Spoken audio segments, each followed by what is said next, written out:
va parler du mental maintenant. Voilà, parce que le stream, c'est quand même quelque chose d'assez sensible, moralement parlant. C'est très, très, très dur. Déjà, il faut vraiment essayer de se blinder, et ça c'est vraiment la chose la plus difficile, c'est d'apprendre à gérer justement le fait d'avoir un chat vide, à gérer le fait que vous ayez des fluctuations ou des chutes d'audience.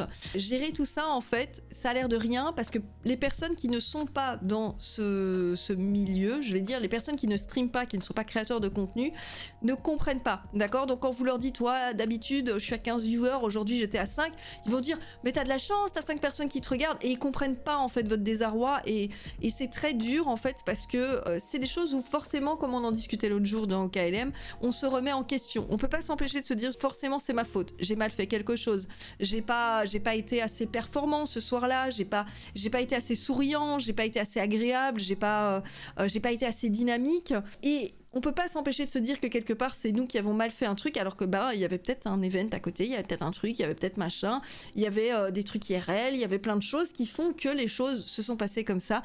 Et moralement c'est très très dur, c'est des espèces d'ascenseurs émotionnels permanents. D'accord?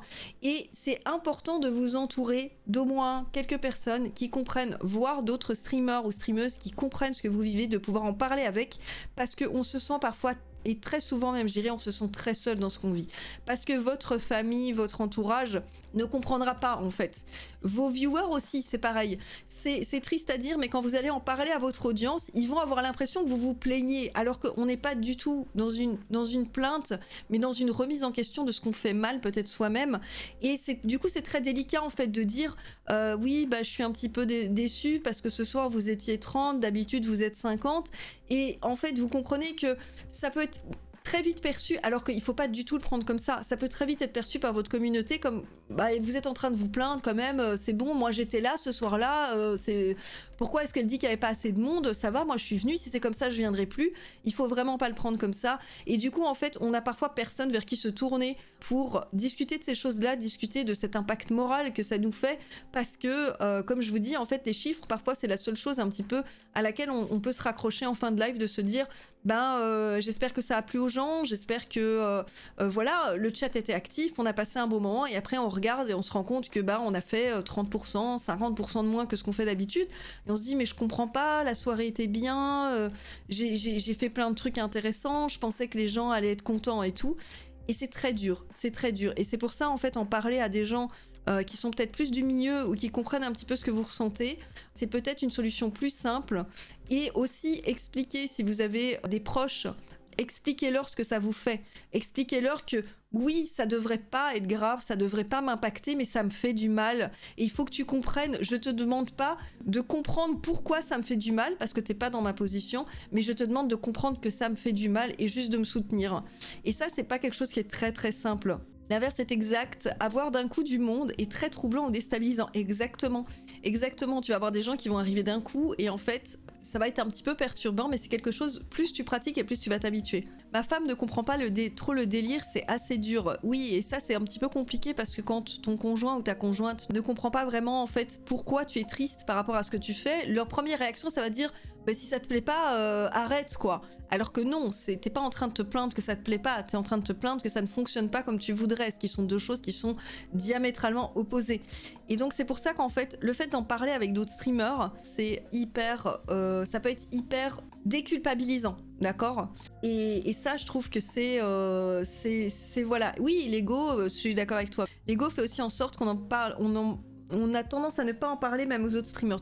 Entourez-vous de quelques streamers et streameuses de confiance avec lesquels vous pouvez notamment partager ce genre de ressenti, parce que c'est vrai que on se dit, pareil, on se dit j'ai pas envie de me plaindre, et puis moi je fais 30 viewers, machin il en fait 300, enfin il va pas forcément comprendre mes problèmes.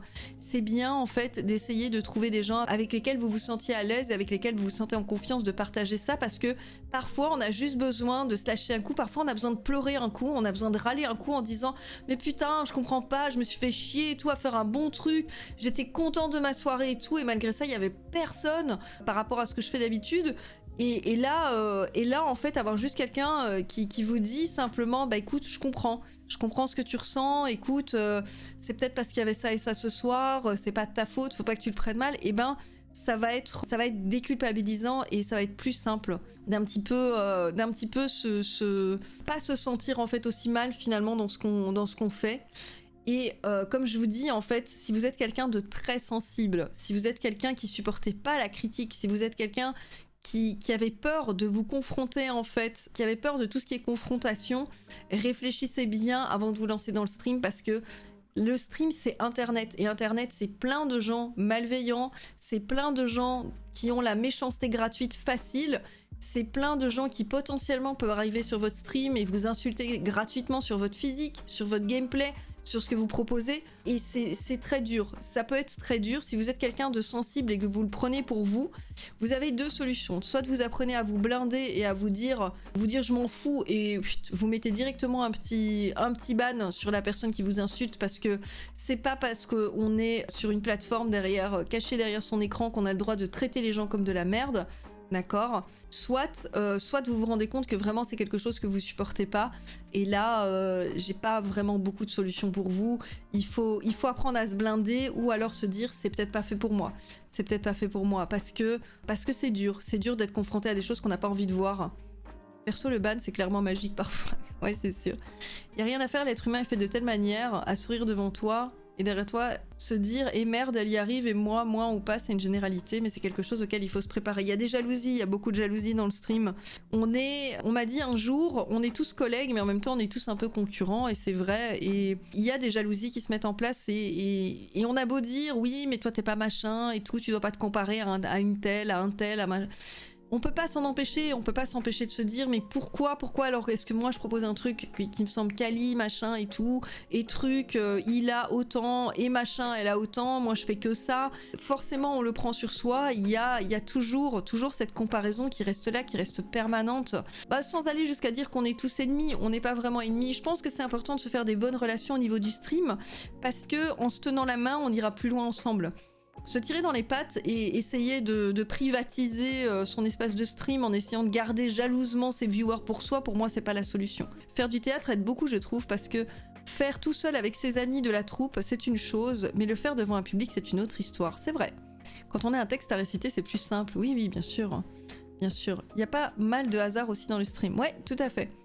Tout à fait, il y a pas mal de hasard dans le stream, il y a beaucoup de choses en fait qui... on va parler encore de ça après. Il y a beaucoup de choses qui ne dépendent pas de vous et de votre travail. J'espère que cette vidéo vous aura plu. Si c'est le cas, pensez à la liker, la partager et abonnez-vous pour ne pas manquer les prochaines. Merci et prenez soin de vous.